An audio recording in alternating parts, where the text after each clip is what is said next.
काश हम भी इंसान होते, हमारे भी बड़े बड़े घर होते, रुपए पैसा होता और ऐसी तेज बारिश से बचने के लिए छत होती।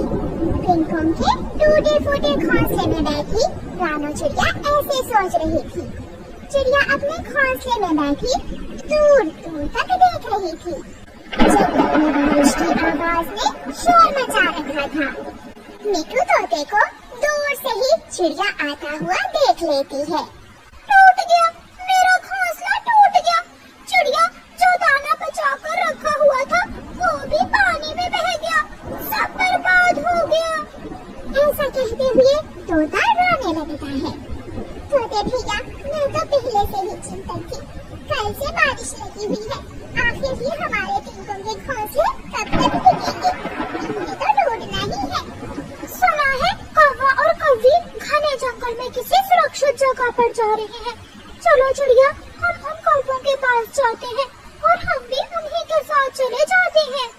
वो कौवे इतने अच्छे हैं तो नहीं, जाकर देख लेते हैं।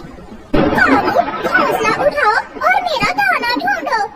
घोड़ी कौवी पेड़ की डाल पर बैठी हुई थी और कालू कौवा नीचे गिरे हुए घोंसले को उल्टा सीधा करके अपना एक दाना ढूंढ रहा था। यहाँ कुछ नहीं है, मैंने सब देख लिया है। शायद वो दाना बारिश के पानी में बह गया है। खुद तो पेड़ भर कर खा लिया और मैं क्या भूखी रहूंगी अब? हमें देर हो रही है, हमें रात होने से पहले पहले घने जंगल में जाना होगा। चिड़िया और तोता भी वहाँ पहुँच जाते हैं। गोरी बहन, कालू कहाँ है? वो बैठा है नीचे, घोंसले के साथ ही मेरा दाना भी गिर गया, वो ढूंढ रहा है।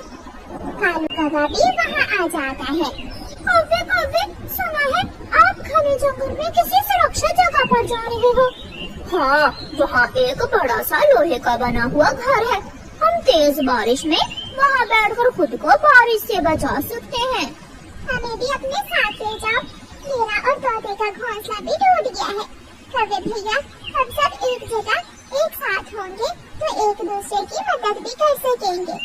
कालू, मेरा तो शरीर कांप रहा है बारिश में भीग भीग कर, बुरा हाल है मेरा। अब चलो, जिसे जिसे जाना है जल्दी करो। कालू कौवा घने जंगल में जाता है, बाकी सब भी कालू कौवे के पीछे पीछे थे। वहाँ एक रेलगाड़ी का पुराना डिब्बा था, जिस पर घास ऐसे उगा हुआ था जैसे जमीन पर उगता है। दिखने में ऐसा लग रहा था जैसे ये कोई लोहे का डिब्बा नहीं, बल्कि कोई पेड़ हो। ये चीज है जिसकी मैंने पिछले दिनों खोज की थी। इसके अंदर आकर देखो, अंदर से ये बिल्कुल साफ सुथरी है। हम सब यहाँ रह सकते हैं। फिर वो सब रेलगाड़ी के पुराने डिब्बे के अंदर चले जाते हैं। मोटी चोंच वाले, वहाँ होकर बैठो चिड़िया के पास। ये जगह मेरे कालू जी की है। कैसे मेरे करीब होकर बैठ रहा है, जैसे मेरा पुराना मित्र हो। तोते भैया, आप यहाँ आ जाएं मेरे पास। चिड़िया और तोते, ये खोज मेरे कालू जी की है। अगर तुम दोनों ने इसमें रहना है तो हमारे लिए दाना लाना होगा। हाँ, फिर ही हम तुम दोनों को यहाँ रहने देंगे। कौवे भैया, आप तो हमें की बातें करते हैं, हम ला देंगे दाना भी आपको। मोटी चोंच वाले, अब मुझे घूर क्या रहे हो? जाओ और मेरे लिए दाना लाओ, मैं भूख से मर रही हूँ। फिर चिड़िया बेचारी तेज बारिश में कौवों के लिए दाना लेने जाती है। जंगल में पानी होने के कारण जमीन पर कहीं भी दाना नहीं मिल रहा था। एक कबूतर बारिश का मारा हुआ उड़ता उड़ता रेल के उस पुराने डिब्बे के पास आ जाता है। कोई है यहाँ? यहाँ कोई है? हाँ, हम हैं यहाँ। बताओ क्या बात है? पक्षियों को वहाँ देखकर कबूतर खुश हो जाता है। मैं समझा यहाँ कोई नहीं होगा। अच्छा हुआ जो आप सब भी यहाँ ही हो। मैं भी रात गुजारने के लिए यहाँ आया हूँ।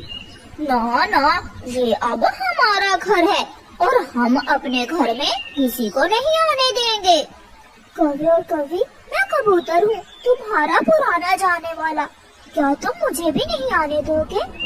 गंदी आँखों वाले, याद कर, मैंने एक दाना क्या तेरे घोंसले से चुरा लिया था। तूने मार मार कर मेरी पूंछ घायल कर दी थी। कभी नहीं, हम तुम्हें यहाँ कभी नहीं आने देंगे। वो बारिश में भीग रहा है बेचारा। भीग रहा है तो भीगे, अगर तुम्हें इतनी चिंता है उसकी तो तुम भी दफा हो जाओ यहाँ से। जाओ उसके पास चले जाओ। गौरी अपना मुंह दूसरी तरफ कर लेती है। चिड़िया भी धक्के खा खा कर लौट आती है। गौरी माफ करना, मुझे तो पूरे जंगल में एक भी ताजा नहीं मिला। मुझे पहले ही पता था जो मिला होगा वो तुमने खा लिया होगा। गौरी सच, मैं भी भूखी हूँ। मैं इतनी लालची नहीं हूँ कि मेरे दोस्त भूखे हैं और मैं अपना पेट भर लूँ। तोता बैठे बैठे कबूतर की तरफ इशारा करता है। क्या क्या कह रहे हो तोते? वो कबूतर बाहर बैठा है, गौरी और कालू उसे अंदर नहीं आने दे रहे। चिड़िया, मेरा घोंसला भी टूट गया था। कवि और कवि वो रात बारिश में कैसे गुजारेगा? उसे अंदर आने दे। मेरी पूंछ वाली बात याद है ना? तो तुम भी तो उसके घोंसले से चोरी करने गई थी ना? पिछली पुरानी बातों को छोड़ो। गौरी, कबूतर को अंदर आने दो। मैं अपने किए की माफी मांगता हूँ। गौरी प्लीज मुझे अंदर आ लेने दो, मैं बुरी तरह भीग चुका हूँ। गौरी तो इसे यहाँ नहीं आने देगी, मरता है तो मरे। ठीक है, अगर तुम कबूतर को नहीं आने दोगी तो हम भी यहाँ नहीं रहेंगे। चलो मिठू, ऊपर वाला हमें भी कोई सुरक्षित छत दे ही दे। चिड़िया तोते को साथ लेकर वहाँ से बाहर निकल जाती है। फिर कबूतर, तोता और चिड़िया वहाँ से चले जाते हैं। ये चिड़िया तो सच में यहाँ से चली गई। चिड़िया अपने दोस्तों के लिए कुछ भी कर सकती है। क्या था अगर तुम उस कबूतर को एक कोने में बैठ लेने देती? कालू, मैं भूख से मर जाऊंगी। तुम्हें तो पता है भूखे पेट मुझे बहुत गुस्सा आता है। नदी के उस पार बड़े बड़े पेड़ों में चिड़िया को कोई बड़ी सी चीज नजर आती है। वहाँ नीचे कुछ है, हमें वहाँ जाकर देखना होगा। वो सब दोस्त वहाँ आते हैं। वाह, ये तो बहुत बड़ी चीज है, ट्रेन के उस बड़े डिब्बे से भी बड़ी। वो एक पुराना किसी जमाने का गिरा हुआ जहाज था। इसके अंदर जाकर देखना होगा।